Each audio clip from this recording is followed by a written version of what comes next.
llamamos nosotros avicultura, agricultura, se trata de labores culturales con respecto a una producción masiva.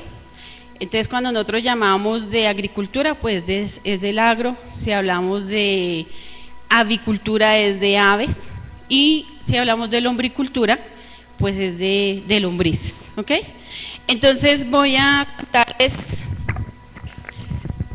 la idea es que aprovechemos los desechos vegetales, ok, que aprovechemos nosotros en casa los desechos vegetales, y la lombricultura es uno de los mecanismos que Dios nos dio para que nosotros ayudemos al medio ambiente. A través de la lombricultura, nuestros antepasados utilizaban mucho toda la parte orgánica, no utilizaban químicos. A raíz de la Segunda Guerra Mundial fue que empezó a aparecer los químicos por los venenos y todos que daban contra las personas, se dieron cuenta de ellos que también ayudaban para la parte de los insectos. Pero esto ocasionó después problemas porque la tierra en su momento, cuando se utilizaron químicos, había materia orgánica. En el suelo, el 5% solo del suelo es materia orgánica, y la materia orgánica se produce por muchos, muchos años. Es un proceso en que caen hojitas, los animales mueren, el agua, empiezan a haber microorganismos y empiezan a segregar toda esa sustancia en el suelo. Entonces la lombricultura lo que hace es como acelerar ese proceso. Antes de, ¿me pasas por favor? Vamos a mirar, el Señor dejó para la parte de la lombricultura la fisiología, y la lombriz que se trabaja en la lombricultura es la lombriz roja californiana o la Eisenia foetida. Voy a decirle la clasificación zoológica. ¿Por qué? Porque cuando nosotros trabajamos un proceso de masivo para producción, debemos conocer bien el proceso del animal con el que vamos a trabajar. En este caso es de la lombriz. Si nosotros no sabemos cómo funcionan ellas, pues no podemos hacer un proceso de producción, ¿no? Como cuando yo me dedico a la contabilidad, si yo no sé contabilidad, pues ¿cómo voy a llevar una contabilidad, cierto? Entonces vamos a mirar la clasificación de ella, es pues del reino animal, de alelino porque tiene anillos, del oligoqueto porque es escasa de pelo,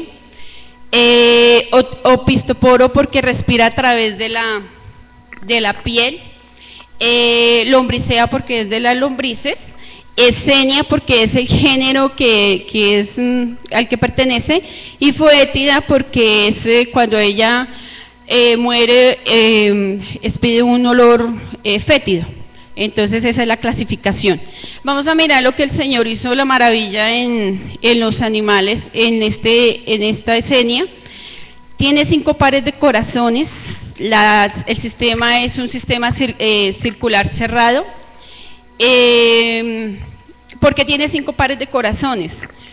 Ella come su peso diario, y el peso de la lombricita más o menos es de 1 gramo. Hagamos de cuenta nosotros ¿cuánto pesamos?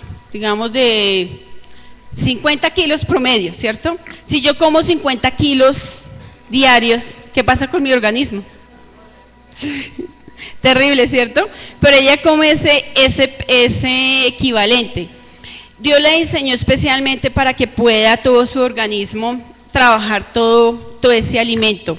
Entonces tiene un sistema, tiene 5 pares de corazones porque ella tiene que estar trabajando todo el tiempo. Tiene que tener un sistema de bombeo porque todo el tiempo ella es una maquinita de hacer abono. Y es espectacular. Sigamos, por favor. Aquí vamos a ver el diseño. Entonces la lombriz, ella no muerde, sino que ella chupa.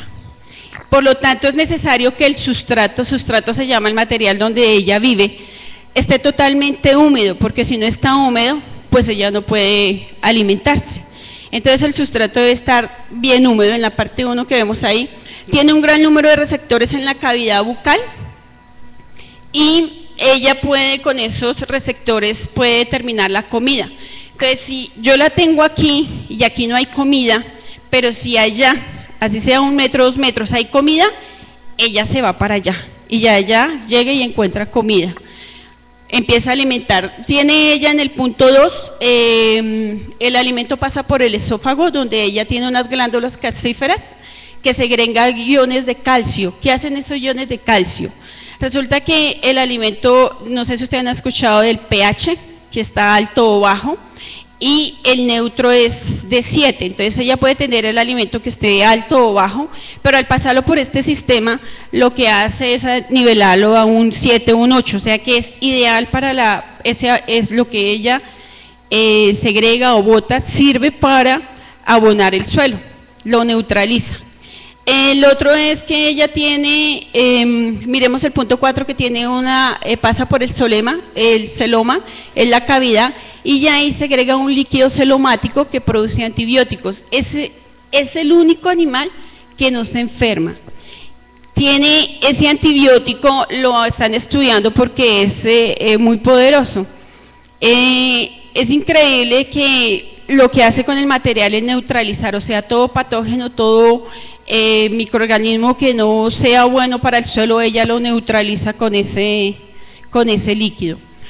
Ya ahí empezamos a ver los movimientos, estábamos rápido porque el tiempo es cortico. Vemos que también en el punto 6 tiene 6 riñones y 182 aparatos excretores. ¿Por qué 6 riñones? Los riñones son los que se encargan del líquido, y como ellos todo lo que tienen que pasar por su cavidad, por el celoma, tiene que ser líquido, pues tiene que tener, el Señor lo diseñó así, perfecto, los 5 riñones.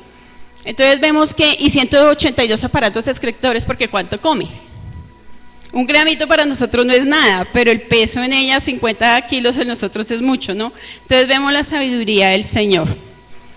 Ella respira por la piel, por eso es muy importante que el lugar donde le tengamos el alimento esté totalmente aireado, no sea apretado, sino sueltico para que ella pueda respirar. No tiene que ser un lugar donde esté totalmente mojado, húmedo, encharcado, porque pues ella como respira por la piel se puede ahogar.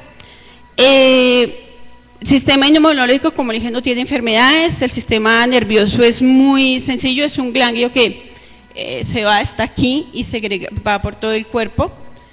¿Listo?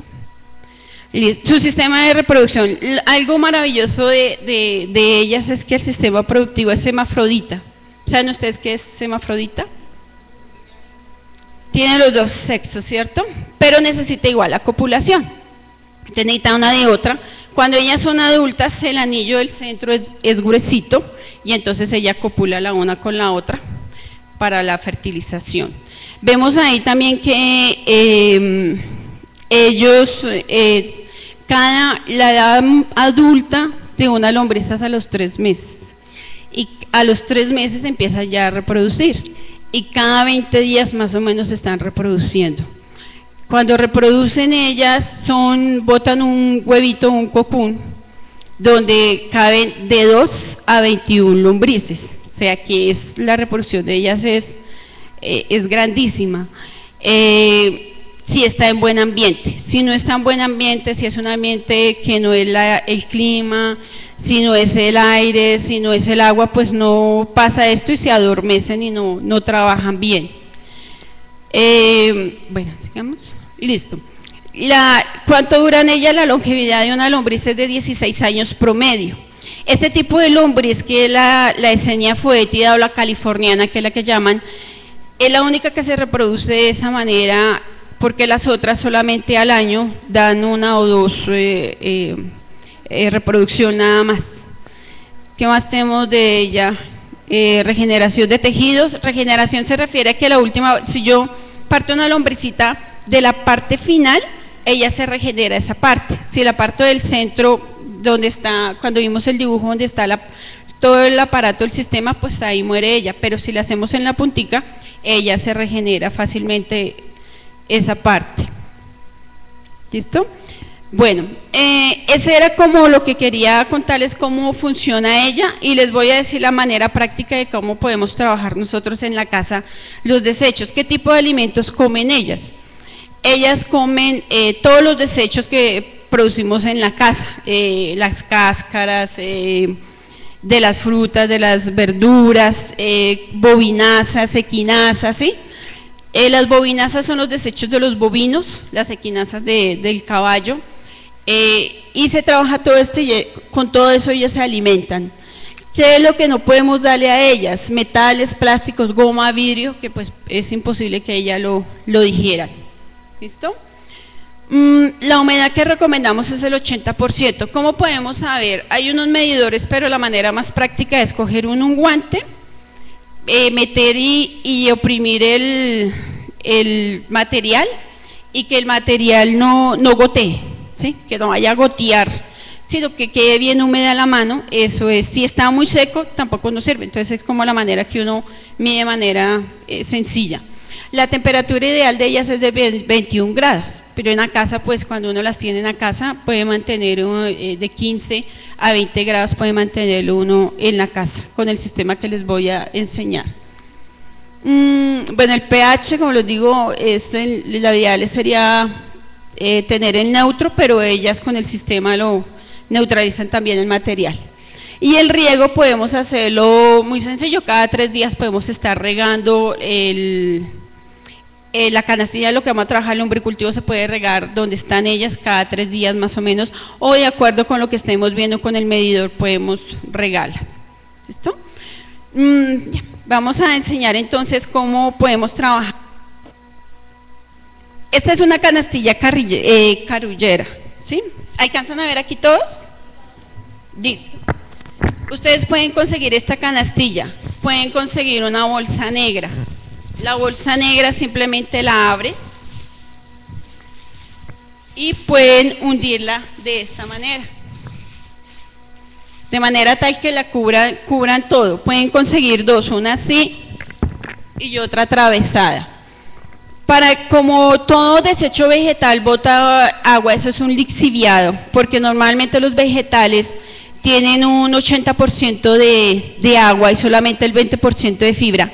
Entonces uno coloca al fondo tierra para cuando empecemos a aplicar los desechos, esa agüita la tome la tierra. Lo hacemos una capa de tierra y después hacemos una capa de desecho vegetal de lo que tengamos. No nos sirve el arroz cocinado, no nos sirve la comida cocinada porque ya ha perdido la proteína, ya ha perdido como los nutrientes. Aplicamos una capa y luego aplicamos la capa de comida y luego aplicamos otra capa de tierrita. ¿Por qué la otra capa de tierra? Porque cuando se está en el proceso de descomposición en el proceso de descomposición empieza a generar olores y empiezan los mosquitos. Entonces, para que no tengamos mosquitos en la casa, pues le hacemos una capita de tierra para evitar que se nos llene de moscos la casa. Y después de tener eso podemos aplicar la lombricultura, que puede ser 1 kilo por esa canastilla. A esa canastilla le caben hasta 25 kilos. Vamos a mirar, si tú me pasas por favor unos modelitos de cómo. Este es un sistema de lombricultivo que es masivo, es en el Cauca y es, como ven, lo hicieron de 2 pisos.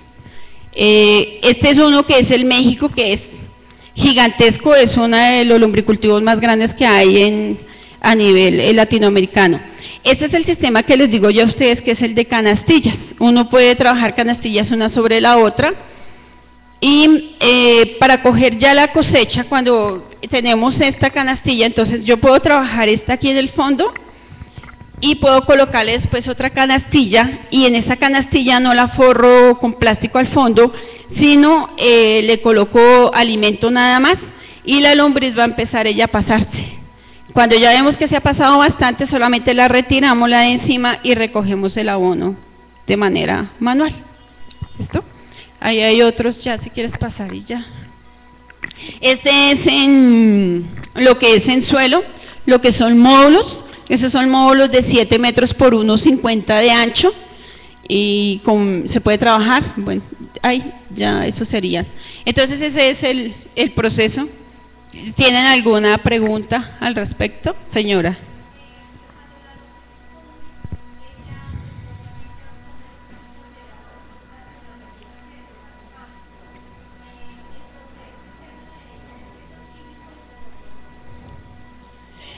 No.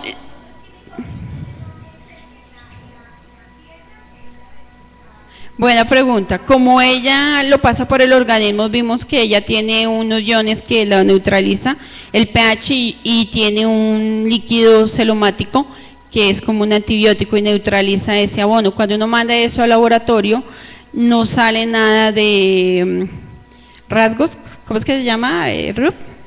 Residuos, no, nada.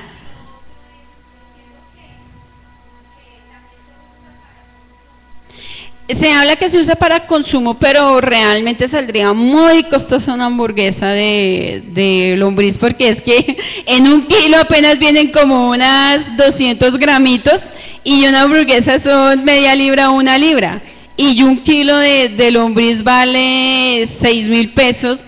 Entonces mientras se pone a cocinar y todo eso disminuye, pues tendría que utilizar como unos 4 kilos, o sea 20.000 pesos. Por costos, súper imposible. ¿Listo? Gracias. Bien, esto era solamente una sensibilización, que preguntas hay muchas. Si usted realmente está interesado en ello, ella prepara una conferencia que puede durar 2 horas. Esto fueron 5 o 10 minuticos así, para que usted se entere que sí se puede hacer en su casa, que no tiene mayores costos y que está beneficiando al planeta. Así es que si está interesado, Patti, pueden hablar contigo, ¿no? Ella puede dar una conferencia aquí, si hay 2, 3, 10 personas que estén realmente interesadas en ese proceso, ella prepara la conferencia, les da la conferencia, los 2 millones que ella cobra ya están cancelados. Así es que usted puede venir sin ningún problema porque ella da la conferencia completa. Repito, esto fue una sensibilización solamente para decirle que sí se puede hacer algo de parte nuestra. Bien.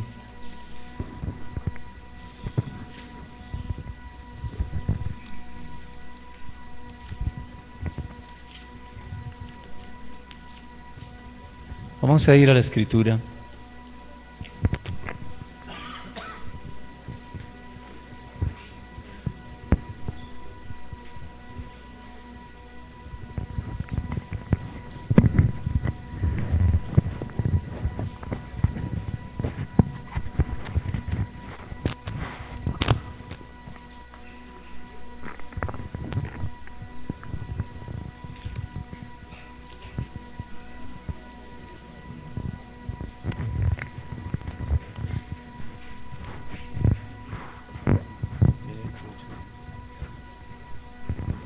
Vamos a continuar con la enseñanza que traemos. Estamos hablando acerca de la familia. ¿Qué hemos dicho de la familia? Escuchen bien. ¿Cuál fue el plan de Dios desde el principio? ¿Quieres hablar afuera por celular, por favor? Gracias. ¿Qué hemos dicho de la familia? Hemos dicho que Dios desde el comienzo creó un hombre y una mujer. A ese hombre y a esa mujer Dios les dijo: fructificad y multiplicaos. Es decir, tengan hijos. Hijos, cuando dice fructificad, habla de calidad. Los padres deberíamos tener mucho cuidado y ser muy juiciosos cuando son jóvenes y van a tener hijos, de tener un buen estado de salud, porque eso trae como resultado unos hijos sanos también. Estoy hablando físicamente. Cuando él dijo fructificar, dar fruto, habla de calidad. La semilla de una fruta da de esa fruta. ¿Qué calidad física si una persona toda la vida ha estado fumando, toda la vida ha estado tomando, toda la vida ha estado en desorden emocional, en desorden físico? Pues los hijos van a traer no maldiciones generacionales, porque eso no existe en la Biblia, pero sí va a traer el resultado de lo que nosotros hemos sembrado en nuestro cuerpo, y eso alcanza, pasa más allá, porque yo lo paso a mis hijos a través del ADN y se lo pasa a los otros hijos, o sea, ya son nietos. Luego necesitamos cuidarnos muy bien. Enséñenle a sus hijos, cuiden sus hijos, la dieta de sus hijos, el alimento de sus hijos, porque si ustedes cuidan muy bien a sus hijos, tendrán nietos sanos. ¿Sí o no? Bien, calidad. Pero también dice multiplicados, es decir, muchos. ¿Qué le está diciendo Dios al hombre? Fructificad, multiplicados y llenad la tierra. Llenad es ocupar un espacio.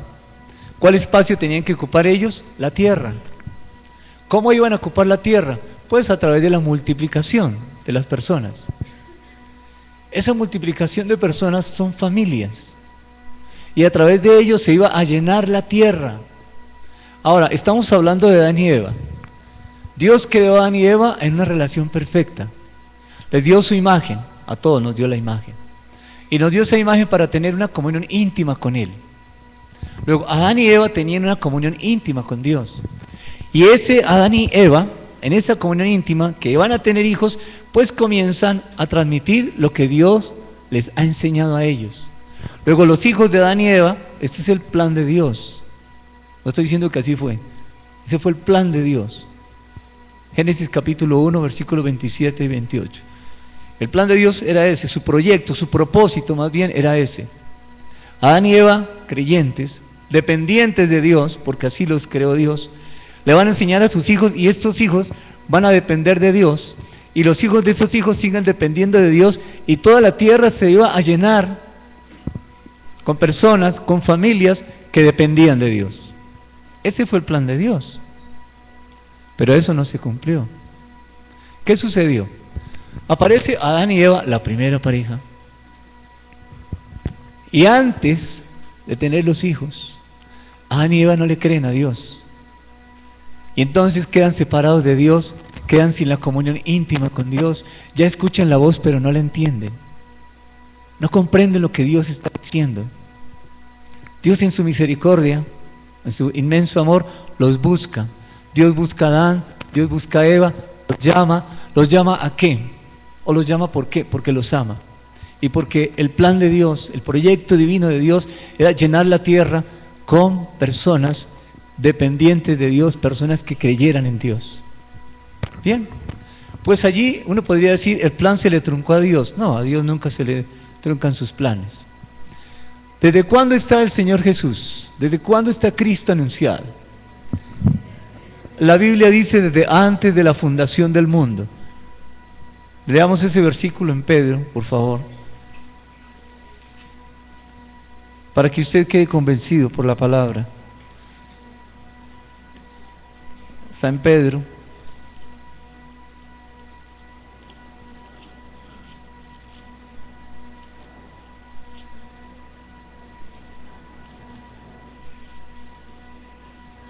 Bien.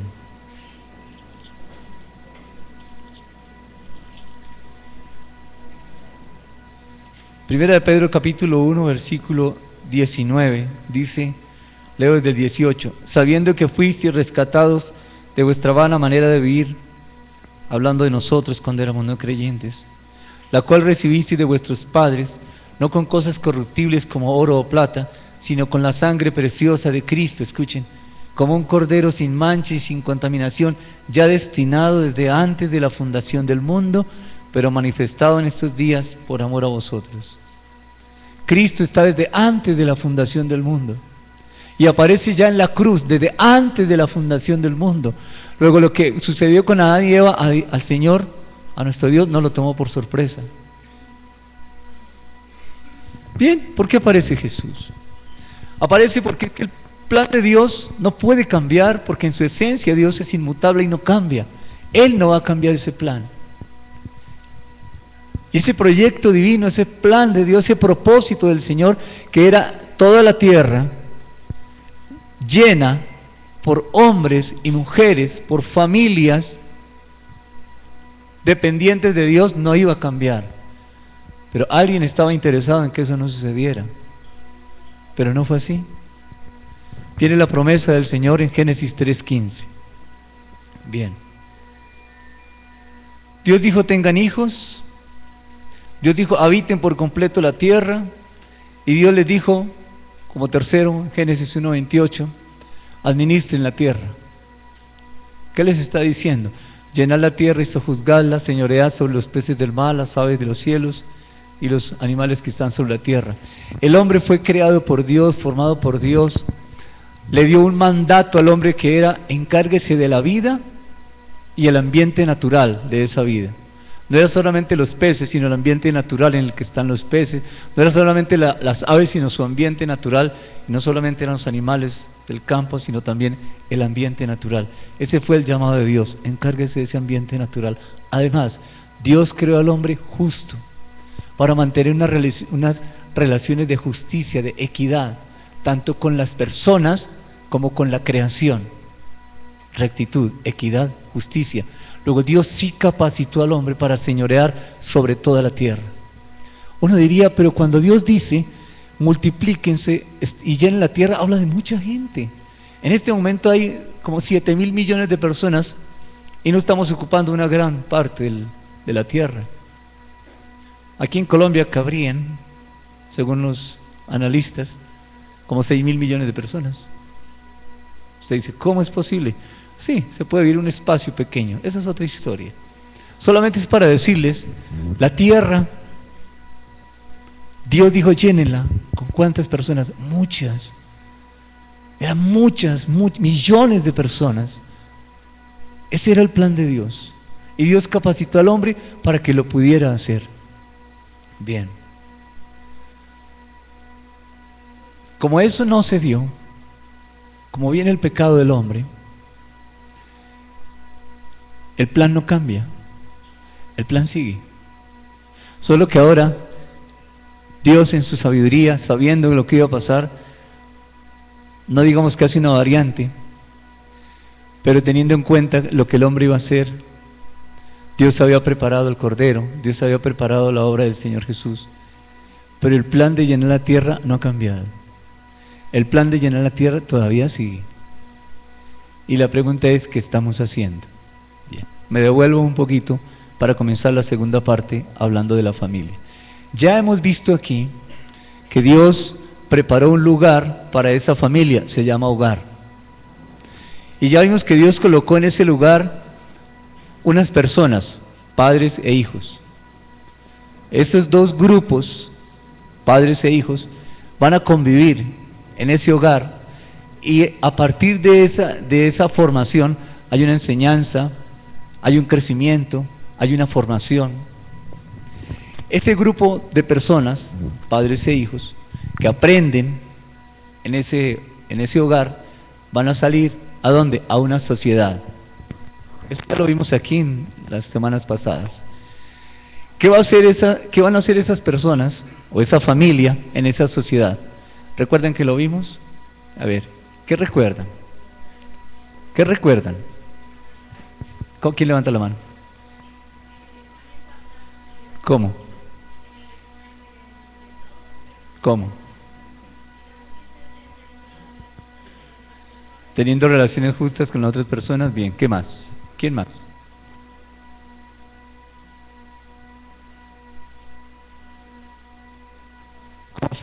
¿Cómo afecta a la familia a la sociedad? Sergio.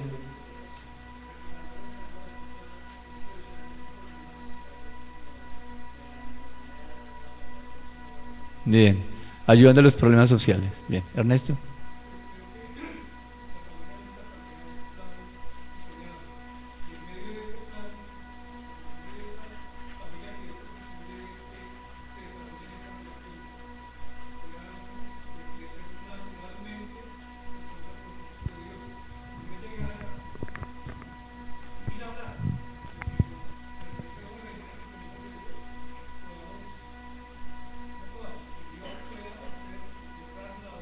Bien, bien.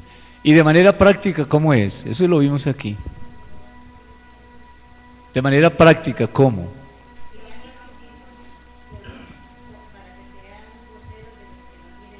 Muy bien, ese es otro aspecto. Ellos pueden ser voceros de los que no tienen voz. ¿Cuándo?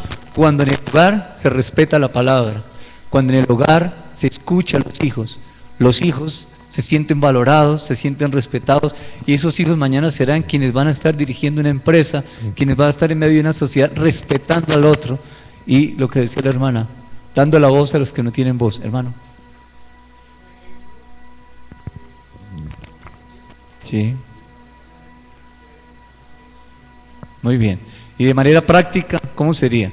Porque eso así está bonito, y eso es cierto lo que están diciendo, pero con el servicio, ¿cómo?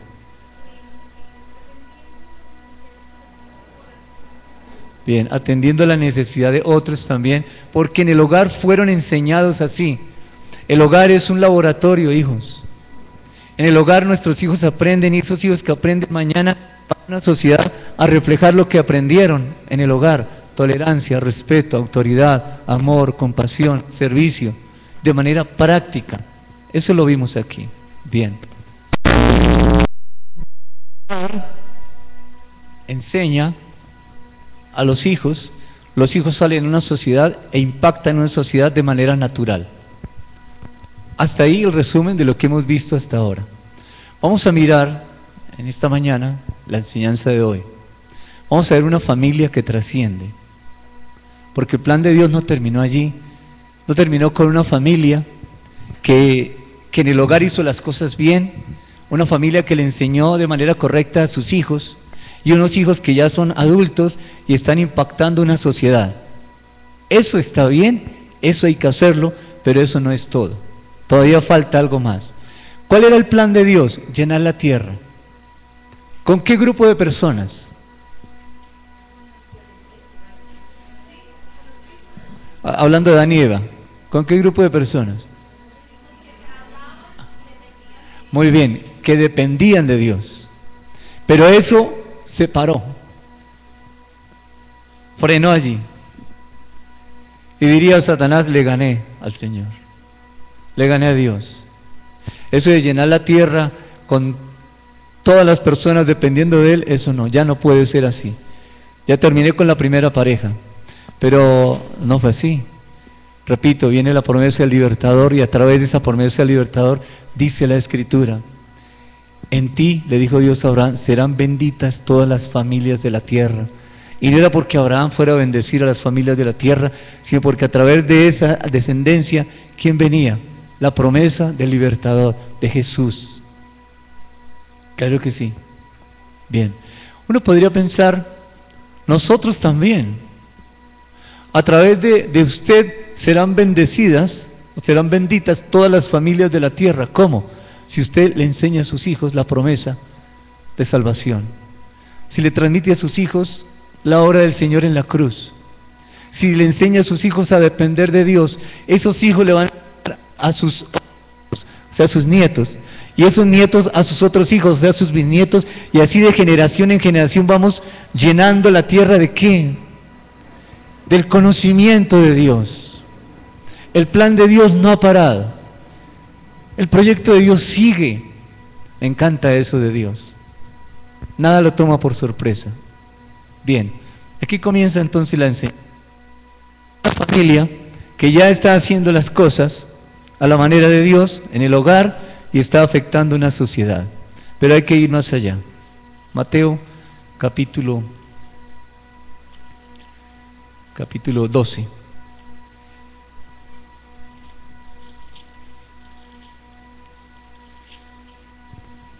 Esta enseñanza ya la han oído aquí. Esta enseñanza ya la habíamos traído, pero vamos a recordarla. Si no le recuerda, hoy va a aprender. Mateo 12, versículo 46 hasta el 50. Mientras él aún hablaba a la gente, he aquí su madre y sus hermanos estaban afuera y le querían hablar. Y le dijo uno: he aquí tu madre y tus hermanos están afuera y te quieren hablar. Respondiendo él al que le decía esto, dijo: ¿quién es mi madre? ¿Y quiénes son mis hermanos? Y extendiendo su mano hacia sus discípulos, dijo: he aquí mi madre y mis hermanos. Porque todo aquel que hace la voluntad de mi Padre que está en los cielos, ese es mi hermano, mi hermana y mi madre. Oremos. Señor, hemos leído la Escritura. Necesitamos de ti en esta mañana, Señor, el entendimiento en la verdad que ya ha sido revelada. Necesitamos comprender esta verdad, Señor. Necesitamos entenderla y ayúdanos a vivirla. Gracias por lo que hoy traerás a nuestro corazón, y te pedimos, Señor, ser esa familia que trascienda. Amén. Bien, que el Señor nos ayude esta mañana a entender su palabra.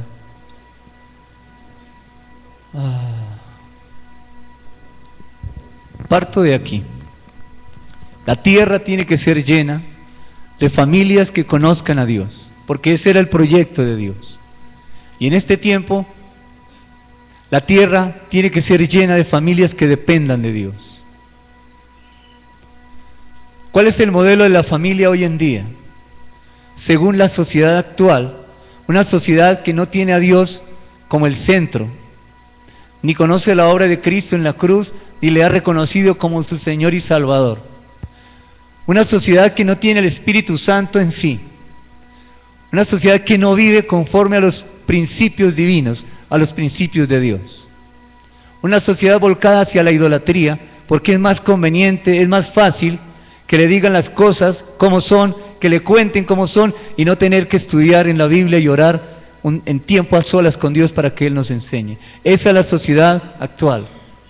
Una sociedad que presenta un modelo de familia totalmente sin armonía, donde el padre no sabe lo que hace la madre no sabe cuánto gana su esposo, el esposo no sabe dónde están sus hijos porque se supone que están en el colegio o en la biblioteca, y los hijos que no saben dónde están los padres a la hora que tienen que estar porque no llegan a la hora que deben llegar. Padres que están trabajando más allá del límite bíblico.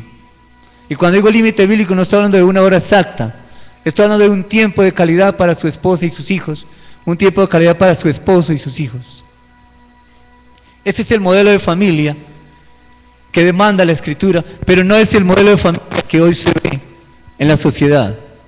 Y atrevámonos públicamente a decir que el modelo de familia cristiana está contagiado, impregnado, alienado del modelo de familia de la sociedad. Familias cristianas endeudadas donde tienen que trabajar más allá del límite porque tienen que cubrir una serie de deudas cuando Dios no les ha dicho que compraran eso, que se involucraran en ese tipo de gastos. Eso no lo había dicho Dios. El modelo de sociedad de hoy es que si una pareja no se entiende, se puede separar, se puede divorciar, porque no se entendieron, porque no tenemos afinidad de carácter. Ese no es el modelo de Dios. En el modelo de Dios no hay divorcio. Y cuando la Escritura habla de divorcio es por consecuencia del pecado del hombre, no porque Dios lo haya dejado desde el libro de Génesis, porque no fue así. Usted encontrará en Génesis capítulo 2, en la última parte dice, dejará al hombre a su padre y a su madre, y se unirá a su mujer y serán una sola carne. Hasta ahí. Pero en Mateo capítulo 19, Dios le agrega algo. Vayan a Mateo capítulo 19, por favor, un momento. Mateo capítulo 19, dice la Escritura. Voy a leer lo que dice en Génesis 19:5 de Mateo. Y dijo el Señor Jesús, por esto el hombre dejará padre y madre y se unirá a su mujer y los dos serán una sola carne. Hasta ahí dice el libro de Génesis. Pero aquí el mismo Señor Jesús dice, así que ya no son más dos, sino una sola carne. Escuchen, lo que Dios juntó no lo separe el hombre. Eso no dice en Génesis. No tenía que decir lo que Dios juntó no lo separe el hombre, porque ese no era el plan de Dios, que los hogares se separaran. Ese no era el proyecto de Dios. Era que se multiplicaran dependiendo de Dios para que la tierra fuera llena de hombres y mujeres que dependían de Dios y entonces poder señorear, sojuzgar sobre una creación que necesitaba ser sojuzgada, es decir, que el suelo produjera. Sojuzgar es poner a producir el suelo. Y señorear sobre la creación era tener relaciones armónicas y justas con la creación. ¿En qué sentido? Responsables de la vida y el ambiente natural de esa vida. Dios aquí está diciendo ahora, en el versículo 1:6, lo que Dios juntó no lo separe el hombre. ¿Por qué tiene que decir eso?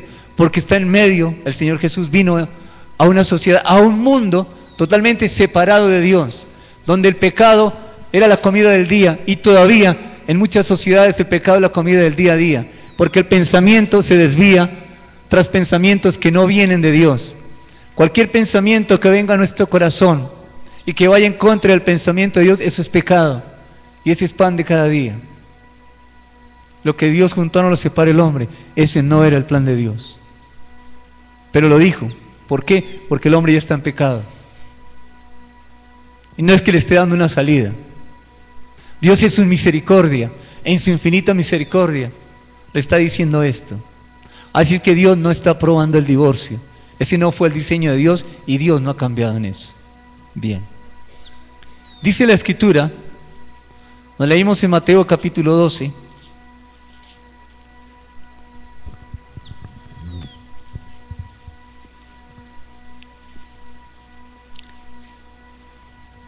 Una persona se acerca a Jesús y le dice: tu madre y tus hermanos están allí, quieren verte. ¿Madre y hermanos? Hermanos, sí, ¿no es cierto? Si hay hermanos y hay mamá, tiene que haber papá. Tuvo que haber habido un papá. Y si hay un papá, una mamá y hay unos hermanos, o sea, unos hijos, quiere decir hay una familia conyugal, papá, mamá e hijos. ¿Y qué está diciendo el Señor Jesús? Mire lo que dice: ¿quién es mi madre? ¿Quiénes son mis hermanos? No es que esté desconociendo el Señor Jesús a su madre terrenal. No la está desconociendo, ni está desconociendo a sus hermanos. Pero está diciendo, extiende su mano hacia sus discípulos. Él estaba predicando, él estaba enseñando, muchos se encontraron allí y extiende su mano hacia esos discípulos y dice: miren allá, mi madre y mis hermanos, he aquí, ahí están, mírenlos. ¿Cuáles son? Todo aquel que hace la voluntad de mi Padre. Mi Padre que está en los cielos. Esos son mi familia. Ese es mi hermano, esa es mi hermana y mi madre, mi familia. El Padre Celestial, su madre terrenal y sus hermanos, esa es mi familia. ¿De qué familia está hablando? De una familia que hace la voluntad de Dios. De esa familia está hablando. Y esa es la familia que trasciende. Ese es el tema de esta mañana. Una familia que trasciende. Es una familia que no está sujeta al modelo de sociedad actual. Es una familia que está sujeta al modelo de familia de Dios. Y el modelo de familia de Dios para llenar la tierra es una familia que depende de Dios. Es lo que dice aquí: el que hace la voluntad de mi Padre que está en los cielos. Esa es la familia que trasciende. Trascender es ir más allá del límite. La sociedad ha colocado un límite. Yo no diría tanto límite, es ilimitado. Pero la sociedad ha colocado un límite, ha colocado un modelo de familia. En los negocios, en las relaciones interpersonales, los colegios, hacen reunión de padres de familia, hablan con los padres acerca de sus hijos, y el mejor hijo es aquel que saca mejores notas, y el mejor alumno es aquel que tiene una escala de valores porque contesta, una escala de valores académicos porque contesta muy bien. Entonces es muy bueno en matemáticas, en geografía, en química. Pero aquel que perdió sociales o aquel que perdió literatura, ese no es un buen estudiante. ¿Quién califica eso así? El sistema nuestro. ¿Y por qué tienen que calificar? Porque están enseñando así. Si enseñan mal, tienen que calificar con un sistema equivocado. Pero ¿cuál es el modelo de Dios? El modelo de Dios es diferente, totalmente distinto, porque el modelo de Dios se basa en lo que Dios puso en cada uno de nosotros. Y Dios no coloca una carga que no podamos llevar. Luego el modelo de Dios que conoce a cada uno es enseñarle a cada uno de manera personal. Puedo repetir lo que he dicho en algunas veces. Si usted es mandarina, Dios no le va a decir que haga limonada. Pero en el colegio te dicen tienes que hacer limonada porque eso es parte de la estructura académica de este colegio y de esta sociedad y de este país. Luego si tú no eres bueno en literatura eres malo y pierdes y te rajas y etcétera. No debería ser así. Sé que hay algunas comunidades, algunos colegios que están trabajando de otra forma, muy poquitos, pero están trabajando de otra forma. Hay un colegio cristiano que trabaja diferente. Si usted es bueno en matemáticas, le vamos a intensificar matemáticas. Si no es bueno en literatura, le vamos a bajar eso y le vamos a enseñar lo más sencillo de la literatura para que aprenda. Y le intensificamos las horas de aquella área en la cual usted es fuerte. Ese es un modelo distinto. Es un colegio cristiano. Ese es un modelo que trasciende, es un modelo que va más allá. El modelo que va más allá es aquel que Dios ha dejado en la palabra. Ese es el que trasciende. El modelo de esta sociedad no trasciende. El modelo de esta sociedad fractura la familia. ¿Qué hacen en los colegios? Algunos colegios reparten preservativos, porque lo importante no es la relación sexual, sino que no tenga hijos. Entonces le dan los preservativos, eso se llama, ¿cómo se llama eso? Libertinaje. Inducir a que un niño comience su vida sexual ya. Entonces, si ese es el modelo, ¿qué estamos haciendo nosotros como familia? ¿Patrocinando esos modelos? ¿Apoyando esos modelos? ¿Aprobando esos modelos? Bien. Hoy, en algunas instituciones educativas del Estado, están llevando una enseñanza totalmente deformada con respecto a la familia. Y hablo de la comunidad LGTB, en donde ha introducido un sistema que quieren que forme parte de un sistema educativo. Yo no estoy en contra de las personas, escuchen bien, no estoy en contra de las personas, y creo que tenemos que amar y respetar y valorar a estas personas. Estoy hablando contra el sistema como tal, en donde se obliga, en donde se patrocina, en donde se promueven principios en contra de lo que está en la palabra de Dios. En contra de eso nosotros tenemos que estar totalmente disconformes. ¿Se dice disconformes? Inconformes, gracias, corrijo, inconformes. ¿Cómo lo hacemos? Eso no se puede hacer ni siquiera en este momento ni con leyes. Eso no se hace con las leyes de la sociedad de este tiempo. Eso se hace con un modelo de familia correcto que impacte en la sociedad. Hay que hacerlo desde el punto de vista espiritual, desde el ámbito espiritual, que es donde mejor nosotros nos movemos. Así debería ser. La familia cristiana tiene un ambiente natural y su ambiente natural es espiritual. Pero si vamos a comenzar a protestar desde aquí, desde un ambiente natural, humano, desde el alma, desde las emociones, y hagamos cartas, y hagamos pancartas, y salgamos a la calle, y protestemos por eso que están haciendo, estamos haciéndose el ridículo delante de los ángeles. Puede que esté afectando a alguien, puede que esté animando a alguien, pero eso no es espiritual. Espiritual es desde aquí, desde tomar este modelo que está en la palabra de Dios y comenzar a aplicarlo a nuestro hogar. Y familias que salen a hablarle a familias acerca de quién es Dios. Si usted sabe que en su vecindario, sé que no lo va a hacer, pero tengo que decirlo, si sabe que en su vecindario hay unos niños que están estudiando en un colegio donde les están enseñando principios que van en contra de los principios de Dios, ¿por qué no ir a hablar con esa familia? Porque nos da miedo, porque nos da temor, porque algo pasa. De eso vamos a hablar al final de esta reunión. Porque sí tenemos que hacerlo. Sí tenemos que pararnos sobre nuestros pies y hablar la verdad de Dios y no callar. No podemos seguir como iglesia callados, enmudecidos, viendo cómo la sociedad se desangra, cómo alguien los tiene heridos, que es Satanás, maltratados. Y estoy hablando cuando se desangra a niños que se están perdiendo, que se están prostituyendo, hablo sexualmente.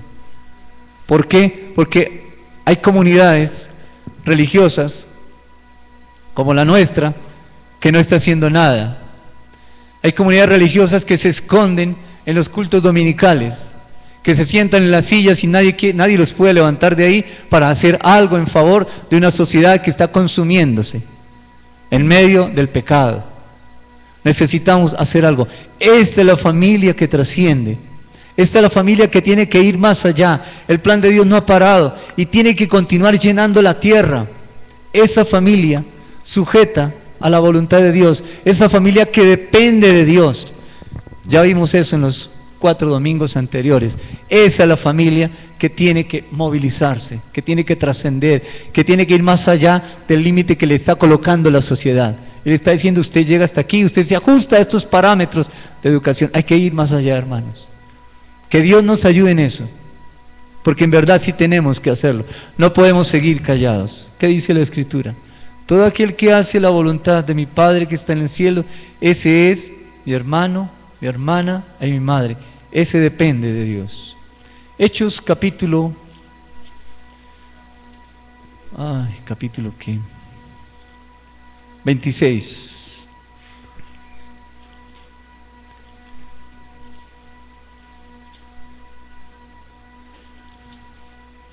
Necesitamos una orden de Dios para salir. Uno no puede salir así, emocionado, porque un predicador dio un mensaje y dice, sí, así es, y yo miro en la palabra y así es, entonces me voy a poner a hacer. Ese no es el modelo de Dios tampoco. El modelo de Dios es que nos habla de manera personal y llega en forma directa. Pero tenemos que hacer algo, hijos. Tenemos que hacer algo. Si usted es una persona que tiene un conocimiento acerca de algo como algo que tenga que ver con lo social. Si usted puede dar una charla, usted puede dar una conferencia, ¿por qué no reúne un grupo de niños, un grupo de jóvenes y da la charla? Que impacte socialmente. Tenemos que afectar la comunidad. Usted debe afectar, guiado por el Espíritu Santo, el lugar donde vive, hermano. No hay opción. Podría decirles que el Señor viene pronto. Usted me dirá, sí, siempre eso dice desde que yo llegué al Evangelio. Pablo lo dijo hace cientos de años y no ha llegado. No se trata de que llegue o no llegue ahorita, hermano. Se trata de que es un mandato de Dios. Y se trata de que hay un principio que es que el Señor va a venir y cuando venga, la Biblia dice, el día del Señor vendrá. El día del Señor es un día de juicio. Otro día hablamos de eso. Es un día de juicio fuerte, hermano. ¿Por qué tenemos que esperar a que haya un armero en nuestro hogar, en nuestra familia, en el vecindario para hacer algo? ¿Saben a qué me refiero con armero, no? Una destrucción total. ¿Por qué esperar que haya un armero en nuestra casa? Papá, mamá, hijos, ¿por qué esperar para hacer algo? ¿Por qué si Dios no, ¿por qué si una situación no toca las fibras nuestras, no hacemos nada? Y para que toque nuestra fibra más interna tiene que ser a través de un hijo o a través de un familiar muy cercano para poder hacer algo. ¿Por qué? Eso se llama insensibilidad. ¿Por qué? Al final les digo por qué. Bueno, de una vez, falta de oración. Hechos capítulo 26. Está hablando el apóstol Pablo y se está refiriendo al día en el que él iba camino a Damasco y tiene un encuentro personal con Jesús. Y aquí va a narrar una parte de eso y lo hace en detalle. Dice la Escritura, versículo 12 del capítulo 26 de Hechos: ocupado en esto, dice el apóstol Pablo, iba yo a Damasco con poderes y en comisión de los principales sacerdotes, cuando al mediodía, oh rey, ¿cuál rey? Agripa, muy bien. Yendo por el camino, vi una luz del cielo que sobrepasaba el resplandor del sol, el cual me rodeó a mí y a los que iban conmigo. Y habiendo caído todos nosotros a tierra, oí una voz que me hablaba, le habló fue él, y decía en lengua hebrea. Dios sabe cómo hablarnos. Saulo, Saulo, ¿por qué me persigues? Dura cosa te es dar coces contra el aguijón. Se lo está afirmando. Entonces yo dije, ¿quién eres, Señor? Y él dijo, yo soy Jesús, a quien tú persigues. Pero levántate y ponte sobre tus pies, porque para esto he aparecido a ti, para ponerte por ministro y testigo de las cosas que has visto y de aquellas en que me apareceré a ti, librándote de tu pueblo, como dicen en su versión. Muy bien, librándote del pueblo judío, librándote de tu pueblo, y de los gentiles a quien ahora te envío. Escuchen el 18, que ahí está la enseñanza. Para que abras sus ojos, para que se conviertan de las tinieblas a la luz y de la potestad de Satanás a Dios, para que reciban por fe que es en mí perdón de pecados y herencia entre los santificados. Versículo 18. Este es un mensaje para el apóstol Pablo. Pero después de nosotros entender después de percibir espiritualmente, después de estar llenos en el entendimiento de que nosotros como familia hemos sido llamados por Dios para trascender, para ir más allá, para cumplir el propósito de Dios, que es la tierra llena del conocimiento de Él.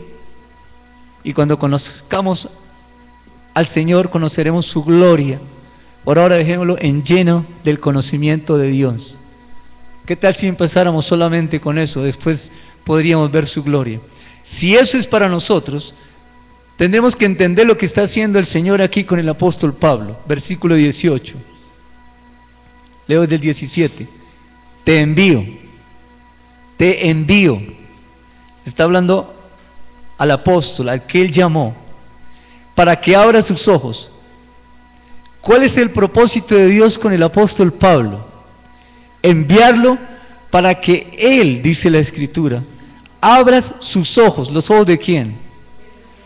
De un pueblo que tenía los ojos cerrados, para que se conviertan de las tinieblas a la luz. Aquí está hablando del pueblo judío. Y de la potestad de Satanás a Dios. Bien, eso fue el apóstol Pablo. Dios no ha cambiado. Eso que le dice el apóstol Pablo, eso que le dice a una persona, está desde Génesis. Cuando se lo dijo a una pareja, a Adán y Eva: llenen la tierra, fructifiquen, multipliquen, llenen la tierra. ¿Con quién? Creyentes. Ahora la tierra está llena de no creyentes, con algunos creyentes, pero la gran mayoría son no creyentes. Y ese mensaje cobra vida otra vez, o cobra fuerza, más bien, corrijo la expresión, porque siempre ha tenido vida, pero en nosotros sí tiene que tomar vida, y en nosotros tiene que tener la fuerza que Él dejó allí. Ahora hace un alto en la historia. Aquí está Génesis, aquí estamos nosotros hoy, pero hizo un alto aquí en la historia y dijo: aquí está Pablo. Y a Pablo le voy a decir lo mismo que le dije a Adán y Eva. ¿Y qué le está diciendo a Pablo?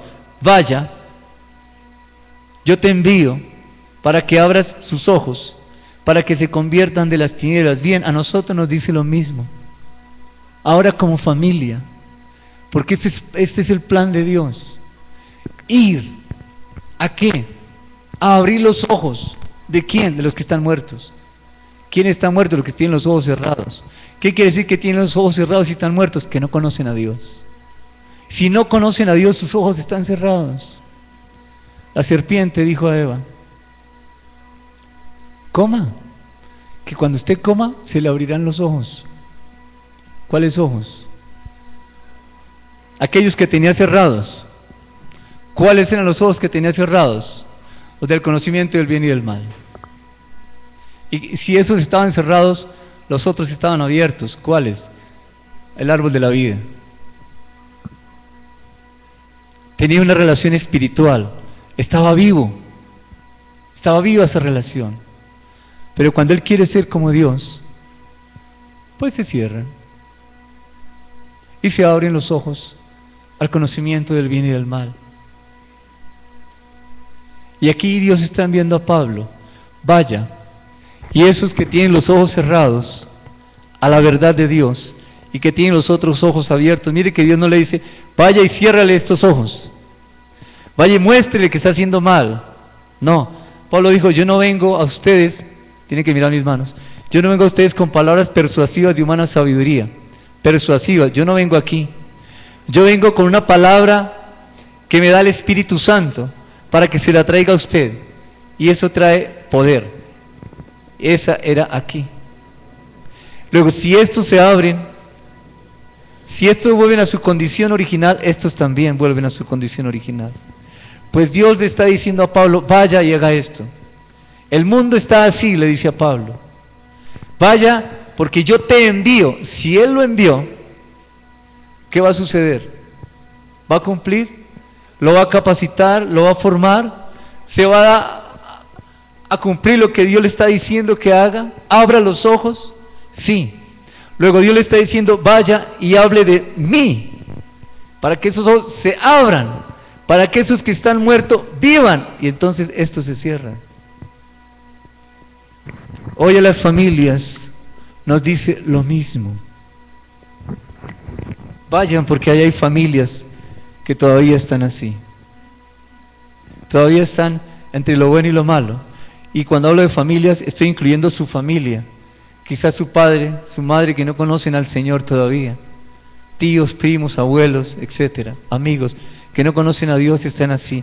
Y Dios está diciendo en esta mañana, vayan, pero no vaya a criticar, no vaya a decir cuán equivocado está, no vaya a decir todo lo malo que ha hecho, es por esa borrachera, es por ese cigarrillo, es toda la plata que se ha gastado. No dice que vaya aquí, Él dice aquí, hable de mí, hable solamente de mí, no más, que cuando hable de mí y ellos, dice la Escritura, se conviertan, mire cómo estaban, se conviertan, mire mis manos mientras yo leo, se conviertan de las tinieblas a la luz, tinieblas, se cierran a la luz, y de la potestad de Satanás, de la autoridad que tiene Satanás, porque aquí tiene autoridad, dice, se conviertan a Dios, para que reciban por la fe que es en Cristo, perdón de pecados y herencia entre los santificados. Oye, qué tesoro, qué mensaje, qué motivación iba a decir, pero no es una palabra muy pequeña para calificar lo que Dios nos está llamando a hacer, nos está impulsando a hacer más bien, no motivar, nos está impulsando, no nos está motivando, nos está impulsando a hacer esto, está colocando fuerza en nosotros para hacerlo, lo podemos hacer. Yo estoy convencido que podemos hacer. ¿Qué podemos hacer esto? ¿Por qué? Mateo capítulo 28.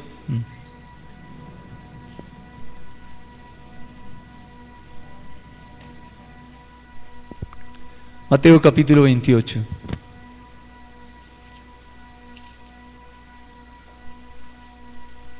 ¿Han oído hablar de Mateo 28? ¿En la última hora? Bueno, los que llegaron temprano sí. Dice la Escritura, Jesús se acercó a ¿quiénes? ¿A quiénes? ¿A quiénes?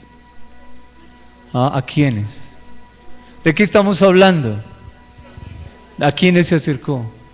Sí, a los creyentes, a los de la iglesia de allá, a las familias. Jesús se acercó a mi familia. En esta mañana, Él se acerca a su familia, a la suya y a la mía, y está diciendo esto. Toda potestad, ¿qué es eso? Autoridad. Él está diciendo que tiene autoridad y que esa autoridad la tiene tanto en el cielo como en la tierra. Miren, aquí un momentico trae las manos. Algunos están así, no conocen nada espiritual, o sea, no conocen nada del cielo, pero conocen mucho de la tierra, mucho alma, mucho razonamiento. No quiero decir que eso no lo haya dado Dios, siento que es mal empleado. Está diciendo estas personas, dice, toda potestad me es dada tanto en la parte espiritual como en la parte natural. Toda potestad, toda autoridad. Dice que Él tiene autoridad sobre todo, tanto en el cielo como en la tierra. ¿Sabe por qué? ¿Sabe por qué tiene que decir eso Dios? Una idea, pero ¿para qué dice eso? Porque es que el modelo de Dios, escuchen bien lo que está haciendo Dios. La parte espiritual es la parte que no vemos, el cielo que no vemos, pero la parte natural es la que vemos, la tierra que ve. Y Dios está diciendo, el modelo de la tierra es el modelo del cielo. El modelo del cielo tiene que estar en la tierra. Por eso la autoridad le fue dada tanto en el cielo como en la tierra. Porque la tierra es lo visible, el cielo es lo invisible. A través de lo visible se ve lo invisible. Lo natural muestra lo espiritual. Pero es que en este tiempo lo natural no está mostrando lo espiritual. Hay un orden que está trastocado, lo espiritual no ha cambiado. Él sigue siendo el Señor. Él sigue dando los principios para que la familia viva bien, pero aquí no se está dando. Luego alguien tiene que llegar allí. ¿Quién? La iglesia, las familias de la tierra, que hemos sido bendecidas. Las familias de la tierra a las cuales Dios ya llegó. Esas familias de la tierra tienen que movilizarse.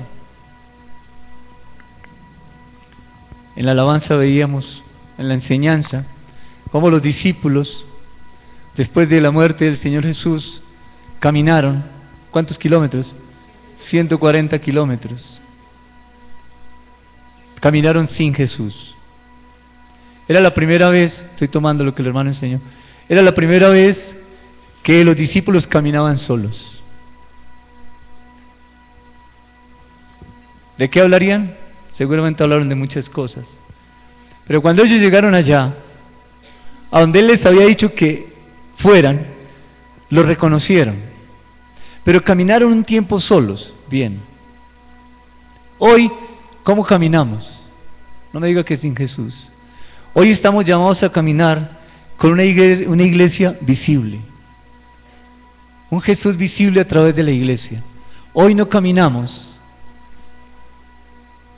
sin Jesús, porque el Espíritu Santo ya está en la iglesia. Ellos caminaron sin Jesús, porque el Espíritu Santo no estaba en la iglesia. Pero el Espíritu Santo vino, está en la iglesia. Luego hoy sí podemos caminar. Y si ellos caminaron sin Jesús, y ellos fueron tocados en su corazón y se postraron y adoraron a Jesús, y no tenían el Espíritu Santo, ¿cuánto más nosotros hoy, que tenemos el Espíritu Santo? Hoy podemos caminar, no de manera invisible. Hoy la iglesia tiene que ser visible, la iglesia tiene que caminar, visible para que otros vean, como Dios envió a Pablo para que aquellos vieran. Así Dios está enviando a la iglesia, a la familia de Dios. Jesús dijo, esa es mi familia. Él no estaba negando su familia, Él estaba ampliando el concepto de familia y diciendo, esos que hacen la voluntad de mi Padre, esos son mi familia. Esa es la familia que trasciende, la familia que va más allá. ¿Qué vamos a hacer? ¿Qué vamos a hacer con el mandato divino? No les pregunto qué hemos hecho, porque Dios no está pendiente de mis errores para señalarme y criticarme. Gracias a Dios que Dios es Dios todavía. Pero sí ha puesto los ojos sobre nosotros para indicarnos lo que tenemos que hacer y cómo lo debemos hacer.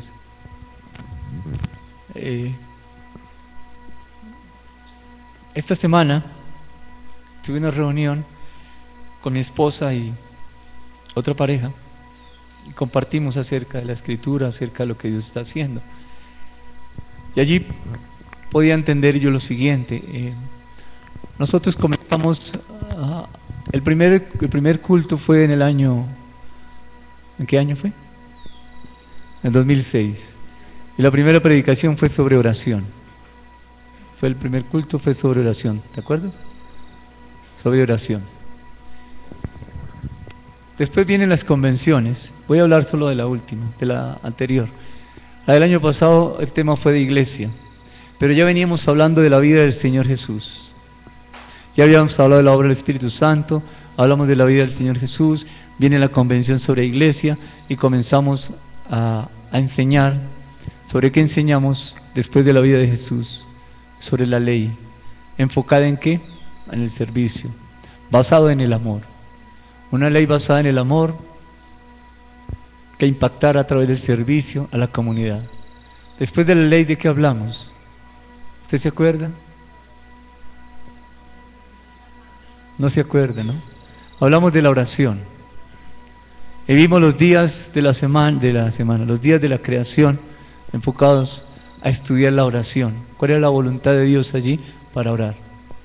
Después de terminar la oración, viene la convención que nos habla otra vez de servicio. Mire, yo no preparé nada así como estructurado. Yo no dije hablemos de Jesús, después vamos a hablar de iglesia, después vamos a hablar de servicio, después vamos a hablar de la ley. Voy a hacer esta estructura porque creo que va a impactar. Ni idea de lo que estaba haciendo. Simplemente él dijo, haga esto porque paramos Lucas. Había que parar ahí. Todavía no sé, créanme. Y he revisado. ¿Por qué paró Lucas ahí, Dios? Y todavía no tengo la respuesta. Creo que fue el capítulo 12, versículo como 20 o 21. Todavía no tengo la respuesta de por qué. Pero paró ahí. Y comenzamos otra serie de enseñanzas. Y si usted revisa las enseñanzas de la convención pasada, o antes más bien, si comienza desde la vida de Jesús, ustedes empiezan a ver, hay una secuencia perfecta. Es increíble. Yo no lo había visto así, pero en esta reunión entendí muchas cosas interesantes, hasta llegar a este punto de hablar de la familia. ¿Por qué? ¿Qué va a hacer Dios? No sé. No sé, pero algo va a pasar. Algo va a suceder. Nos reunimos con esta pareja solamente con un propósito: orar. No más. ¿Por qué? Orar. Comenzamos a orar y estamos orando. Y algo que Dios también trajo a mi corazón esta semana. Bueno, Dios quebrantó mi orgullo esta semana de una manera muy... ¿Quieres cortar?